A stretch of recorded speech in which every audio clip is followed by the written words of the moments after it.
It's the most desperate of times for survivors in large areas of southern Burma, which were all but obliterated by the storm.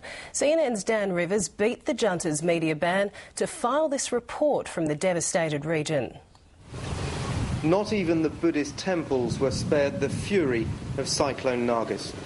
Even the venerable symbols of religion have somehow been toppled by the wind. It brought unremitting fury to this landscape, turning much of the Irrawaddy Delta into a wasteland. A land where funerals and death are at every turn. Some are buried, but many bodies are still lying amid the rubble. And everywhere, those haunting, hollow faces. The drowned world that feels beyond hope. But it's not just people's homes that have been destroyed here. The very infrastructure of Myanmar has taken a severe battering. This is all that remains of a school science laboratory, completely flattened by Cyclone Nargis. The school says it doesn't know what it's going to do, and it still hasn't heard anything from the authorities. This is the school yard. The water was 3 feet deep, and it's miles from the river. Save the Children estimate that 40% of those who've died are children. The classrooms have no roofs. It'll be a long time before the lessons can be taught again here.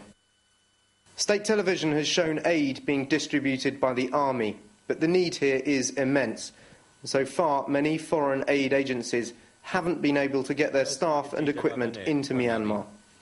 They say the red tape of this reclusive country is preventing progress.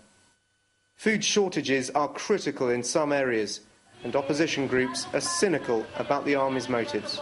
Another crippling problem right now is fuel. This is the line of cars waiting for gas. It just goes on and on and on for miles, really. Just this never-ending queue all the way down here. And I guess the people at the back are going to be waiting God knows how long, hours and hours, you'd think.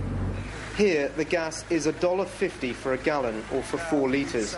But if you don't want to wait for hours, you can pay the black market rates of 10 times that amount. But it's here in the Irrawaddy River Delta that the real misery and suffering is happening. These people are reaching breaking point. How much longer will they be made to wait before the help they desperately need arrives?